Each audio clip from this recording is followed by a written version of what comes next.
one of the longest purports in Srila Prabhupada's Bhagavad Gita as it is.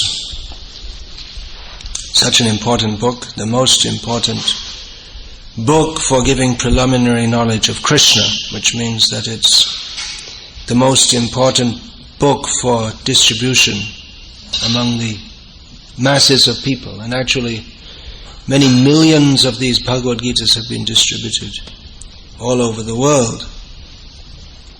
And for knowing Krishna, the science of Krishna in great detail, then Srimad Bhagavatam is most important, and for coming to the highest level, or with the perfect understanding of Srimad Bhagavatam is in Sri Chaitanya Charitamrita. So all these books are of unlimited importance. In this most important book, Srila Prabhupada has given a long purport to this verse. In Bhagavad Gita, Lord Krishna is addressing various misconceptions which Arjuna superficially was possessed of. The misconception of identifying himself with the body. In one place, Srila Prabhupada writes that of all the dirty things in the heart, the dirtiest is the conception of oneself with the body. And from this springs all different kinds of misconceptions. If one identifies himself with the body, then he will think that my self-interest is in terms of my body, and he will think that, well, among all the bodies, I am the most important body, and therefore cannot accept that Krishna's form is transcendental to all these bodies. They say Krishna is just someone else, which is grossly offensive. But it seems to be correct. Duryodhana seemed to be a reasonable person. Nowadays, if there was a choice between Duryodhana and Yudhishthira, the people would probably choose Duryodhana, because Yudhishthira is just a dreamy, pie-in-the-sky, philosophical type, whereas Duryodhana is down-to-earth, practical. He doesn't accept all this mumbo-jumbo that Krishna... we just see Krishna among us. He's just an ordinary person. That was Duryodhana's outlook. But in the modern age, it's round the other way. There's a completely ordinary person in our midst, and we take him as being God. Whereas when Krishna was personally present, then even though he showed in so many ways that he is Bhagavan, the Supreme Personality of Godhead, but still, persons of demoniac mentality, they could not accept that. Or they were not willing to accept that. So this is a very important point. As Srila Prabhupada has elaborated on, that Krishna's form is entirely transcendental. We need some transcendental knowledge to even begin to understand what this means. In the modern age, we use words like transcendental. This word became popularized in the 1970s. When it was used, widely marketed as an adjective for the word meditation, transcendental meditation. That founder of that transcendental meditation died recently. That Yogi Mahesh, something like that. So that word became very popular, transcendental. But what does it mean? Due to Mayavad, people think that the words can have any meaning that you ascribe to them, which is exactly the enemy of true transcendental understanding. True transcendental understanding means to distinguish spirit from matter, to distinguish the supreme from the dependent. But the Mayavadi way of thinking, it attempts to merge everything into one. Everything is all one. So, according to the Mayavad understanding, if I say, I am God, they are convinced that it's true, because everything is God, so I'm also God. And therefore words don't have specific meaning, therefore they say words. This is the famous line of the Mayavadis. When you point out that everything they say is nonsense, then they say, well, anyway, it's just words anyway, so it doesn't really mean anything. So everything, superficially they say everything is sacred because everything is God, but what it ends up is that nothing is sacred, because nothing is better than anything else. Nothing is worthy of worship by anything else, by anyone else. I have told this anecdote many times. This was, I don't know, so many years ago, maybe more than 25 years ago. I was walking on a street in Patna, which is the capital of Bihar state.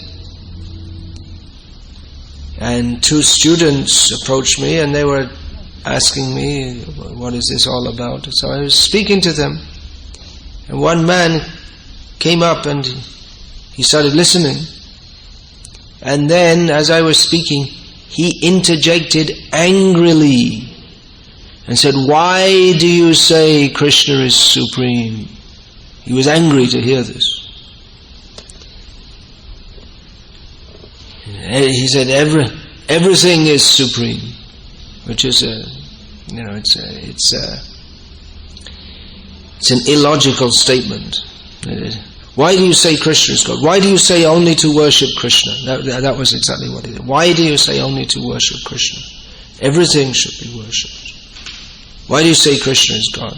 So there were pigs running around in the street, which is, as those of you who are from India, from the smaller towns know, or in the back streets, know that this is not unusual. So I pointed to the pigs and said, well, if you say everything is God, then are you prepared to worship this pig? He said, yes. So I said, are you prepared to take the stool of the pig home and worship it? Yes. So to prove his point, he would be ready to worship pig stool, but he's objecting to the worship of Krishna. So see what rascaldom that comes from the apparently pious attempt to make everything, to say that everything is spiritual. But transcendental, this word has a specific meaning. In Sanskritam, that is called Triguna Atita, beyond the three modes of material nature. But people, they don't know what the three modes of material nature are.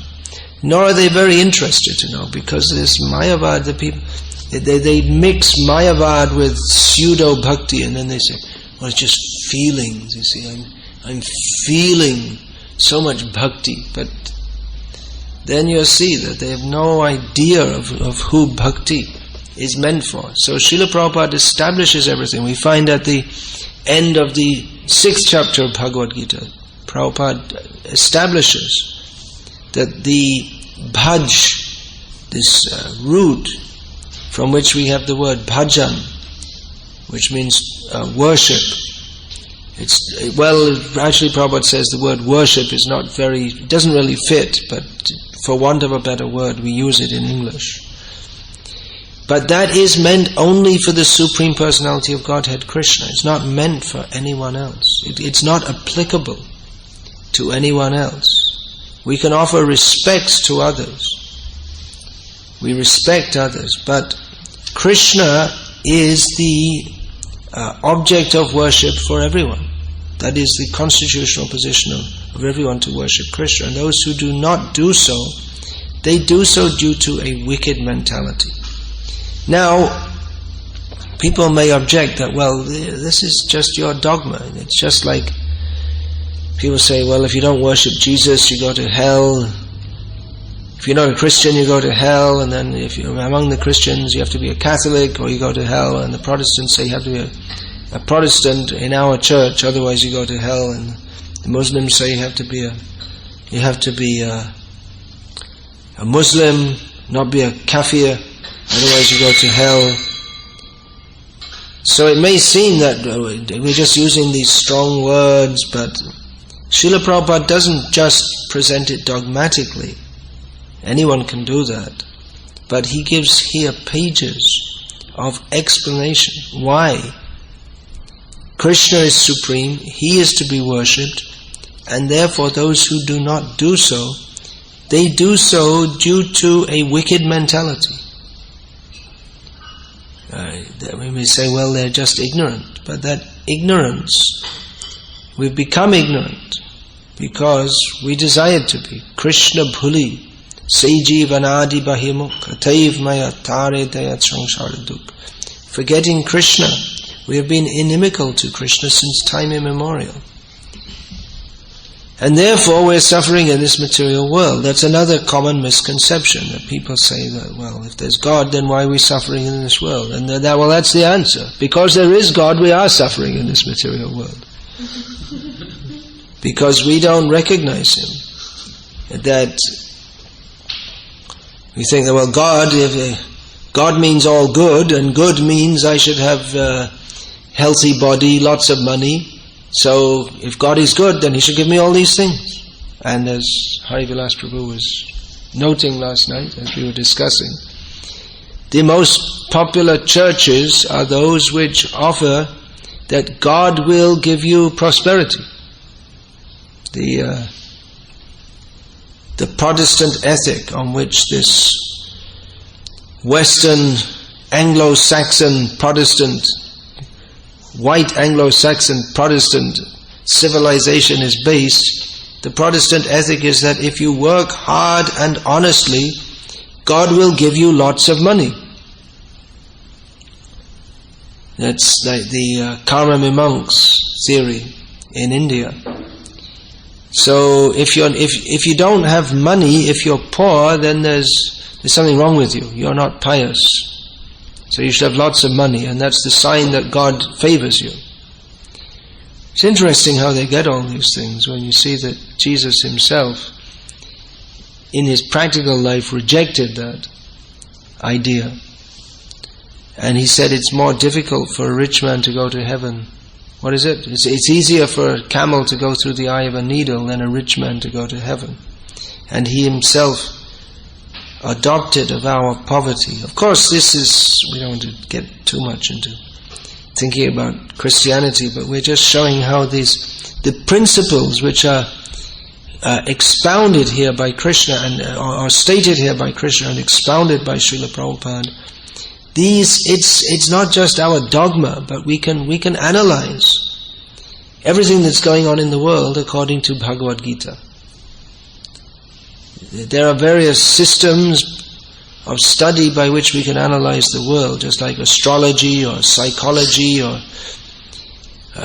historical analysis, and we can attempt to see the world in various ways. Someone who's an astrologer will see, you see the bombs going off in Delhi. Well, that's because this star's in this position and that star's in that position. Or someone who sees through the eye of psychology, whichever particular system of speculative psychology he subscribes to. When you this is a better example. When you meet someone, an astrologer will look at you and speak with you for 2 minutes and then say, "Are you a Libra?" Like this. He classifies you according to this. Or someone who's really into Ayurveda, they'll look at you and they'll say, "Oh, you're a Vata." Or Vat Pitta, they'll classify you. They want to classify everything. Or someone's psychology, and then they'll talking to you and they'll say, well, you're saying that because I can understand that in your childhood your father used to beat you, and that's why you're behaving like that. Okay, so we try to understand the world through various systems, and we classify. Everyone does this, whether they specifically subscribe to a philosophy or not. Even the people who their life consists of going to work in a factory, coming back, turning on the TV, drinking some beer and watching the football on TV. They also have some philosophy, although it's not really philosophy, but worldview. And therefore when comes on TV the American soldiers are fighting in Iraq, they say, yeah, kill all those Muslims, and they're just very simplistic, but they have a way of classifying Muslim bad and American good, but not very advanced. But they have some way of reacting, some system of understanding everything that they perceive. So Srila Prabhupada is very kindly, or Krishna has very kindly given us, Srila Prabhupada has very kindly given us all this transcendental knowledge by which we can understand things according to Krishna's perspective. People say, why should I accept this philosophy? I have my own philosophy. Well, that's true. You can have your own philosophy, and Krishna, he's very liberal. He'll allow you. Have your own philosophy, okay, but you have to take the consequences of it also. Just like someone must say, well, my philosophy is kill the pigs, meaning the pigs means the people, all the normal people in society. So there was a person called Charles Manson. He's still alive. I think he's out of prison now, isn't it? They let him out. They put him back again. They were going to let him out, but there was public protest. They never let him. So his philosophy was kill the pigs, and he meant, just like anyone who didn't agree with him, which meant practically all the population of America minus about 15 people. So he did that, and he had his philosophy, and he's in prison all his life, and actually should have been executed, actually. I mean, according to Vedic understanding, such a person should have been given capital punishment. So you can think, everyone can think what they like, but at the same time you can't avoid the consequence. Someone will say, well, I don't believe in this Bhagavad Gita. I reject Krishna. So, well, Prabhupada said it's our job just to attempt to give this philosophy to others. It's up to them whether they take it or not. So they say, all right, but you have to suffer the consequences, birth, death, old age and disease, and particularly if one is envious of Krishna, one has to suffer very severely. People say, well, I don't believe that, but you don't believe it, but well, we'll see. You'll see. You'll find out. So just like the murderer, someone who's got some warped ideas of revolution, like Charles Manson, he might say, well, I don't believe the American government can arrest me. His followers were so stupid that they thought he was some kind of God-like, that he could do whatever he liked. It seemed like that to him.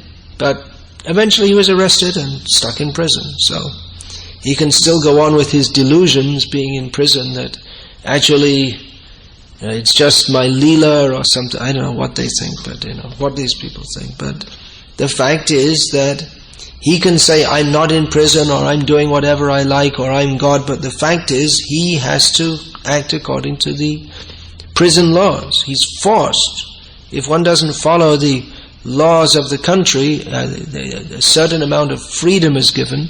So if one doesn't follow them, then he's forced to follow them with a considerably curtailed amount of freedom. In other words, in the prison. Still in the prison there's some freedom. I mean, you can, within your prison cell, you can stand on your head or stand on your legs. You have the choice to do some things, but you're not allowed out of the cell except at certain times when you're told, now you must go out of the cell. It's exercise time. So there's much more stricture, much more control. So we are presenting this, Srila Prabhupada has presented this knowledge by which we can understand the position according to this is what Krishna says. And when Krishna says, that's actually the fact. When we say something, it doesn't mean anything, because we don't have transcendental knowledge. So many times people ask us, what do you believe? But it's a wrong question. The question at the very beginning, it presupposes that anyone can believe what they like, and any opinion is as good as any other, or anyway, I have my opinion, and if your opinion is somewhat similar to mine, I can accept it. it just gets the whole understanding, the whole conversation is wrong from the very beginning. So if people ask me that, even before I don't answer. I tell them it doesn't matter what I believe, because I'm a tiny living being and so are you. So Prabhupada said that. It's not a question of belief, it's a science. We should understand the fact. If someone says to us, do you believe 1 + 1 = 2? And we think about it and say that, yeah, I think I can believe that, but you never know, it might equal 3. So you can think like that. You can think like that if you like, but don't. If such a person, he shouldn't be allowed to build bridges. You make the calculations how much this column can, how much weight it can hold based on wrong arithmetic, and it won't hold. The bridge will collapse.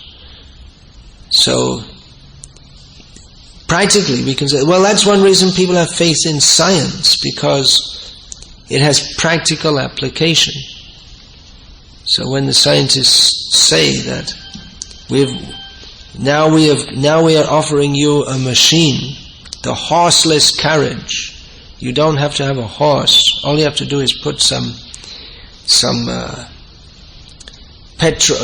petrol or oil-derived fuel within this horseless carriage, and it will go from here to there.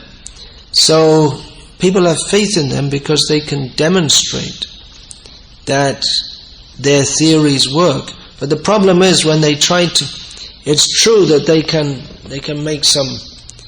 can do things which previously were not possible. Just like I'm speaking into this microphone, and that's being amplified throughout this room, and more recent technological advances have allowed that this lecture which is going on now is being broadcast to about 5 or 6 people in different parts of the world. That was a great advance in technology. I remember they got it ready, sorry for the mundaneness, just in time for the 1970 World Cup soccer, that we were able to see for the first time. Of course in America people don't care about soccer, but from where I come from it's the state religion, undeclared state religion. So we were able to watch England getting defeated in the soccer game live. We didn't have to wait for it to be. Previously they'd have to film it and then they'd play it back.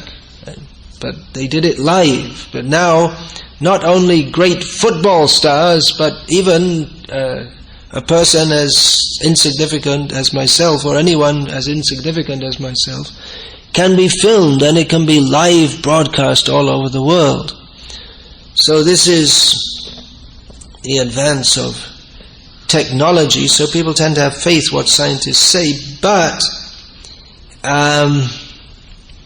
we have to exercise some caution here, because when they say that all right, we can broadcast this little speech all over the world, okay, very good. But when they say there's no God, I mean, on what basis do they say that? On what scientific evidence? And actually, there can be no scientific evidence, because actually all the scientific evidence points to the existence of God. Or when they say that the whole world has come into being out of nothing. That's the Christian idea, isn't it? Creation ex nihilo. But practically the modern science says that out of the void came something, and the something banged. There was a big bang. And then there was everything else. Or out of matter came life. So they should be able to, that's the point, they should be able to demonstrate it. That was Prabhupada's challenge. That you say life comes from matter, and you've been saying that now for about 150 years. And you always say, well, in future we're going to demonstrate it. But Prabhupada would say that the chicken is a better scientist than you, because every day the chicken lays an egg, which if they keep a rooster, then the chicken's egg is likely to be fertilized. In other words, chicken say chicken. From one chicken comes another chicken. Whereas from your head comes all this talk, but not even as Prabhupada would say, you make one blade of grass, make one mosquito. You can't do that. You're only talking, only bluffing. So Srila Prabhupada, he gave us this clear knowledge. Yadadidvaj, what is that? Yadadidvaj yato jnanam. Like the sun rises, we can see everything. But people who are committed to foolishness, matyena krishne paratasvato va, mito bipadyeta grihavratanam, adanta gobhir vishatanta misram punaf punas charvita charvananam. Persons who are committed to foolishness, persons who are committed not to accept Krishna, they won't find Krishna, even though they dedicate their whole life to looking for the truth, but they never find Krishna because they don't really want the truth. They have an a priori understanding or misconception that everything is matter. They won't admit of a spiritual dimension, or even if they talk about this, the certain physicists and mathematicians, they have this kind of strange love affair with Voidistic ideas, Buddhism, because it fits with their perverted understanding of reality. That there is asatyam apratishtam te jagadahuranishwaram aparaspara sambhutam kimanyat kama hetukam. That there is no ultimate controller. There is no controller of the universe. There is no absolute principle. Everything is simply relative to everything else, which means that ultimately there is nothing of any substance, which means that nothing is real.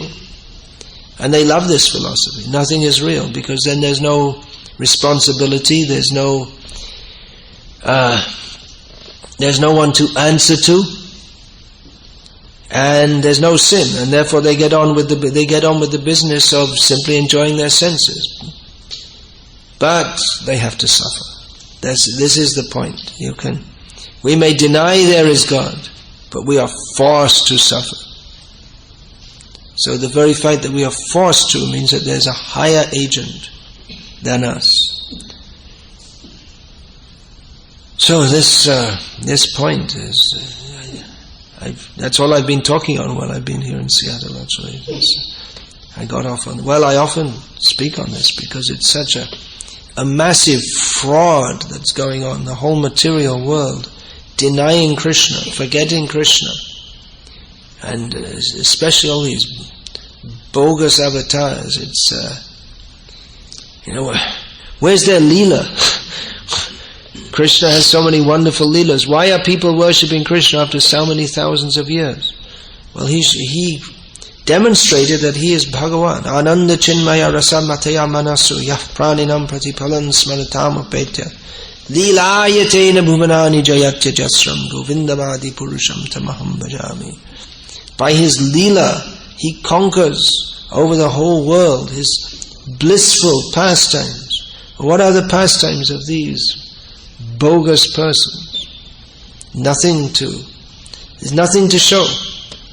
There's simply they have some followers here and there who advertise them as being very great, and by the blessings of God as a homage to their own foolishness, some of them have become very expert at talking in such a way that other foolish people become even more foolish. And the ability to speak in a way that is more foolish than the fools take, he's very great, he must be God, he's speaking. Well, they take it to be intelligent.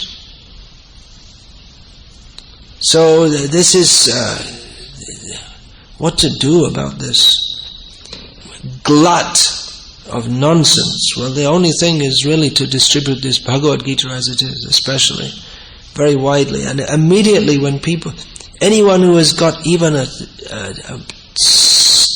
tiny modicum of sanity or sincerity. They don't have to be super brain, PhD, MSc, but anyone who's just a little bit sane, which is difficult to find in these days, admittedly. But when they read Prabhupada's books, they can immediately understand that this is completely different from all the cheating that goes on in the name of literature and news and everything in the world, which means bogus. It's a completely tadvag visargo janataga viplavo. It's something completely different. It's revolutionary, because very clearly, without very very clearly stated, which means we're not trying to, as the saying goes, pull the wool over people's eyes. That means we're not trying to present something which is just so mystical that no one can catch it. People love this kind of thing because they love this talking in riddles. This Buddhism is popular with its Zen Buddhism, with its koans. You know this koan? It's Buddhist sayings which don't make any sense, and people love them. It's the most popular or the most famous is that one should meditate on the sound of one hand clapping. It's nonsense, but people love this. Oh, yeah, so very spiritual. They think spiritual means something you can't understand, but Srila Prabhupada presented spiritual means something you must understand. It's not non-understandable, it's absolute, it's completely understandable. It's not pie in the sky spirituality in which you just imagine that you're spiritual while you're getting on with your material life, but clear knowledge of the personality of Godhead. It's so clear, people hate it. People who are not sincere, they hate it, because it's when the personality of Godhead is presented, He is supreme, we are subordinate. Then if we accept this, then we have to bow down to Him. As Prabhupada said here in Seattle, to some young man who's seeing Srila Prabhupada's disciples bow down, said, "I don't see why I have to bow down." Prabhupada immediately diagnosed, this is your disease. You don't have to bow down, but you are forced to bow down. If you don't bow down, you have to bow down to birth, death, old age and disease. You are forced to fall down dead and take another body. So, people who are sincere will accept this. For persons who are not, then they're in a very difficult situation. But at least we should understand this and present this knowledge to others, which is why Prabhupada, he lectured again and again and again on these topics, because he wanted his followers to understand these points. One cannot actually be a follower of Prabhupada unless we understand these points, which means we have to hear again and again from Prabhupada. And we have to present this to others also.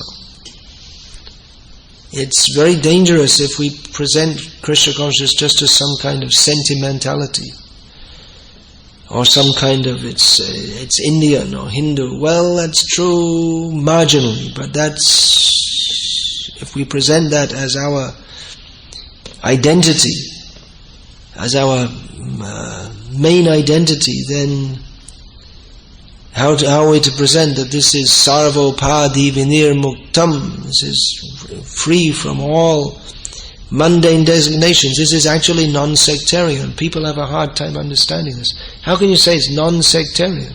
Because it's applicable to everybody. And then people will say, well, that's just your dogma, everyone says that. Well then, alright, try to understand this. Try to understand it. Use your intelligence. The Indians who are here now, in this part of the world, they're here because, most of them are here because of their intelligence.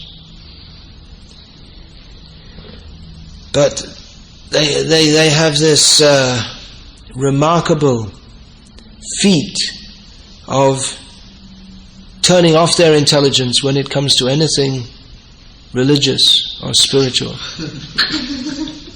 They think that, well, religion's just a matter of faith, so don't apply the intelligence. That's what Sadaputa Prabhu, he analyzed, that Hindus, they have this, they have the scientific consciousness, they're doing, and then they turn it off and they walk into the temple and they become a Hindu. And they walk out of then they go back to their job and they're a technologist again. So they just switch on and they switch over. But Srila Prabhupada presented this, that no, it's a Krishna consciousness, it's not a hobby, it's not a once a week go to the temple and the rest of the time think differently. But this, we should, how to see Krishna in everything without being just some sentimentalist, but to understand the presence of Krishna everywhere. Anyway, I'll finish there. You all have to go to work. 8:30 is the end of the class time, so the time has come. And Hare Krishna. Any question, please? I think you all have to go, isn't it? You don't have to go. No? Alright, ask a question. Ask it briefly and I'll give a brief reply, if I can. You don't have a question. Alright, so Hare Krishna. Hari Vilas Prabhu has a comment. Question. When you said that Hindus they have good intelligence with technology, but when you walk into the temple they turn off their intelligence. Yeah. And they become Hindu. Yeah. Now my question is, and I asked this question to Sadhuputa himself. Yeah. I said, you're trained in science for so many years. Yeah.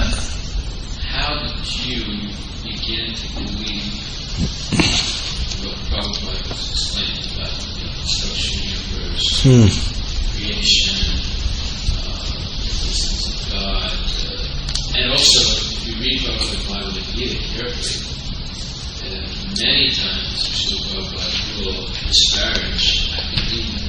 Many times throughout the Bhagavad Gita. In other words, the study of Bhagavad Gita is not an academic study. So, what is this turning off and then becoming a Hindu exactly? What does it mean? Well, it's a general statement, but oh yeah, okay. Very good. Thank you very much. You're using your good intelligence. I should repeat the question for the benefit of Madhav Gopinath Das, Rasik. That's Rasika maybe, that's Mrs. Jayendran Srinivasan. Is it? Yes. Rasika Shiromani. Somya. That's, who is this? Who is that Somya? He's here in Seattle. Anyway. Urjasvati. Oh, Hare Krishna. Urjasvati. And Vidur. Okay, so and for the benefit of all of you sitting at the back of the room who also may not have heard this. That's the statement I made, I cited authority. It's not just my opinion. But the authority is being called into question. Anyway, Sadaputa Prabhu was saying about the two divisions of the brain. He actually explained it graphically to me like this: the Hindu side and the scientific side. And you turn on one side and turn off the other. So then you were saying that you had asked Sadaputa Prabhu himself, how could you take this up when you're trained in science and Prabhupada disparages academia and all these things? Well, maybe I can answer. It is a general question, and I can give a general answer based on a question, or based on something which another of ISKCON scientists told me, which is, I can't remember her name just now. Guru Charan, what's her name? Charan Renu Dasi. She's got a PhD in atomic physics, or something like that. Astrophysics. So, and I was discussing with her, and she told me that she was first come to the temple, and she just come a few times or something, and then Devamrita Swami was coming in Manchester, in England. And because they know Devamrita Swami speaks very straightforwardly. So they cautioned him, please be a little careful, because we have this young lady who's coming, who's an astrophysicist.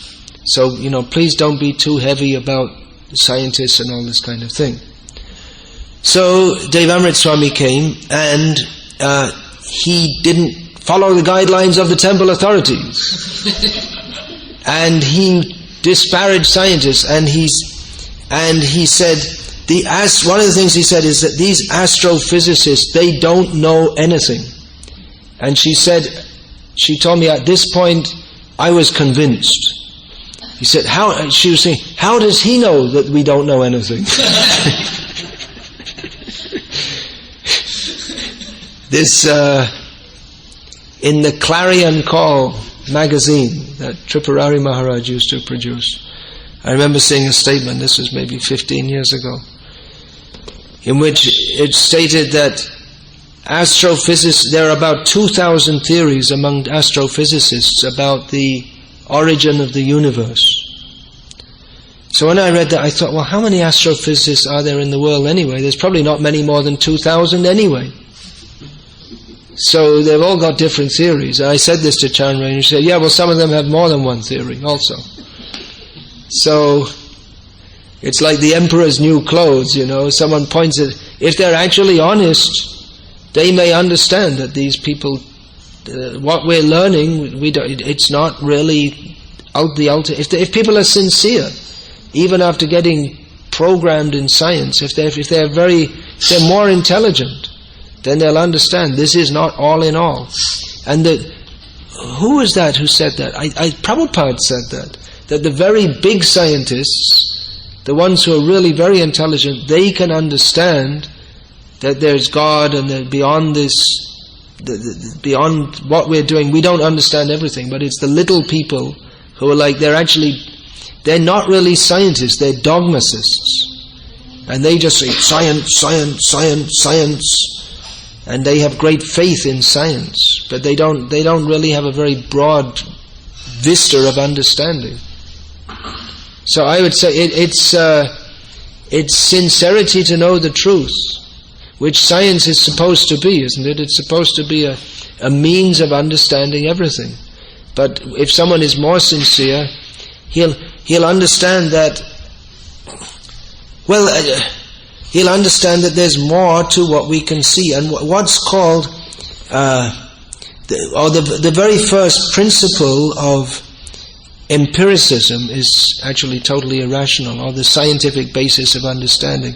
The scientific basis of understanding is that we only believe what we can observe and what we can extrapolate in our speculation from what we observe. But that is in its, from the very beginning, that's extremely limiting. Why should we presume that all of reality is within the scope of our observation? And what's the word? Intellectualization. What's the word? I can't remember. So, the very beginning, the first premise of material science is it's not very intelligent, actually, to think that rationation, that's the term.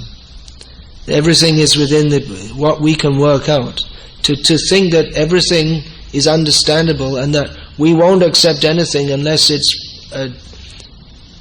graspable by the aroha panta, whatever we can see and speculate on. So the very first principle is not very intelligent, because why should we presume that all of reality is within the scope of our sensory perception and our ability to hypothesize about it? It's an extremely arrogant and stupid premise. Okay, you're convinced now? All right, surrender to Krishna. have a comment to make on You have a comment. All right, Mr. Scientist. Yes, I'm putting my scientist hat right now. Okay. So most of science is nothing but a priori theorization, building a mathematical model, and studying the results. Yeah, all right. Most of science is a priori theorization, building a mathematical model, and what was the last thing? And analyzing the results. And analyzing the results. So everybody starts with their own theory, and then they build a mathematical model. Yeah, yeah. And 90% of the mathematical models are not solvable by present means. And there is a term for that. It's called NP-complete.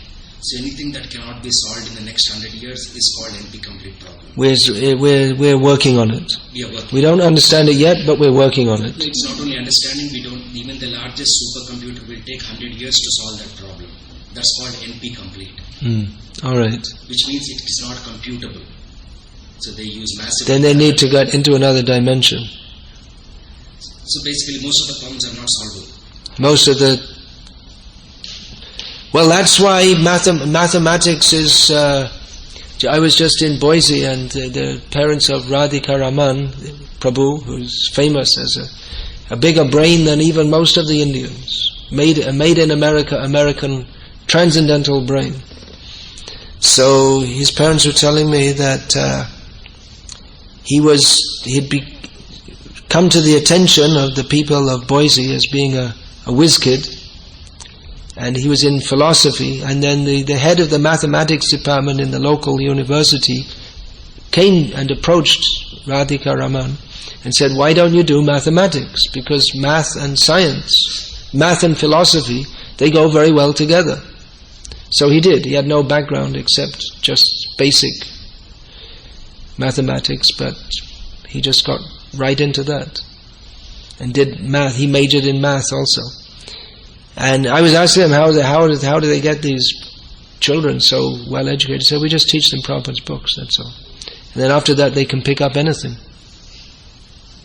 So that's the proof. He didn't have any background, just very basic, and then he went right through in a short time to university level.